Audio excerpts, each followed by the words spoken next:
BRS నేతలు మూకుమ్మడిగా బనకచెర్ల ప్రాజెక్టును వ్యతిరేకిస్తున్నారు. ఆ ప్రాజెక్టును వివాదాస్పదంగా మార్చేయాలన్నది ఎజెండాగా పెట్టుకున్నారు. తద్వారా మళ్లీ తెలంగాణ సెంటిమెంట్ను రగల్చాలని చూస్తున్నారు. ఈ పరంపరను కొనసాగిస్తున్న బీఆర్ఎస్ కు తాజాగా ఆ పార్టీ అసంతృప్త ఎమ్మెల్సీ కవిత కూడా యాడ్ అయ్యారు.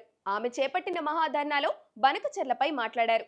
అయితే బనకచెర్లను ఏపీ నిర్మిస్తే దానివల్ల తెలంగాణకు ఎలాంటి నష్టం జరుగుతుందో బీఆర్ఎస్ నేతలే కాదు, కవిత కూడా చెప్పలేదు. ఇక్కడే బనకచెర్లపై బీఆర్ఎస్ స్ట్రాటజీ ఏంటి అనేది స్పష్టమవుతోంది. శ్రీశైలం, నాగార్జున సాగర్ వంటి ప్రాజెక్టుల్లో ఉన్న నీటి కేటాయింపుల ఆధారంగా తెలుగు రాష్ట్రాలు నీటిని విడుదల చేసుకుంటాయి.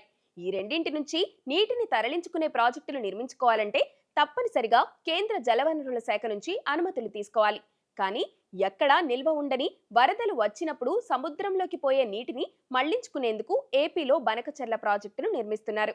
గోదావరికి ప్రతి ఏడాది వచ్చే వరదల వల్ల వేల టీఎంసీల నీరు సముద్రం పాలవుతుంది. అత్యంత దిగువ రాష్ట్రంగా ఆ నీటి వృధాను ఏపీ కళ్లారా చూస్తుంది. వాటిని పొలాలకు మళ్లించుకోవాలనే ఆలోచన చేస్తుంది.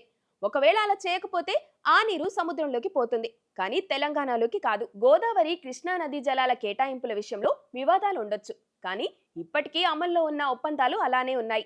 ఆ ప్రకారం కేటాయింపులు జరుగుతున్నాయి, వాడుకుంటున్నారు. బనకచెర్లను నిర్మిస్తే తెలంగాణకు కేటాయించిన నీటి నుంచి ఒక్క చుక్క కూడా తీసుకోలేరు. గోదావరిపైనే 1,00,000 కోట్లను పెట్టి కాళేశ్వరం ప్రాజెక్టును తెలంగాణ నిర్మించుకుంది. అయినా వేల టీఎంసీల నీరు సముద్రంలోకి వెళుతున్నాయి.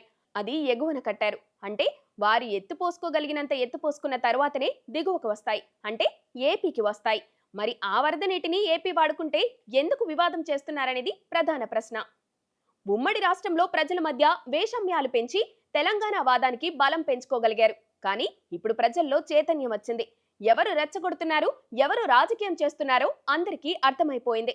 దిగువ రాష్ట్రమైన ఏపీ ఎగువ రాష్ట్రమైన తెలంగాణ నీటిని లాక్కుంటుందని ప్రచారం చేస్తే నమ్మడానికి ఎవరూ సిద్ధంగా లేరు. ఒకవేళ తెలంగాణకు దక్కాల్సిన నీటిని ఏపీ లాక్కుంటుందనేది నిజమైతే ఆ వివరాలేంటో బీఆర్ఎస్ నేతలు చెప్పడం లేదు. దీంతో ఏపీ జలదోపిడికి పాల్పడుతుందని చిత్రీకరించి సెంటిమెంట్ రగిల్చి బలం పెంచుకోవాలనేది బీఆర్ఎస్ ప్లాన్ గా తెలుస్తోంది.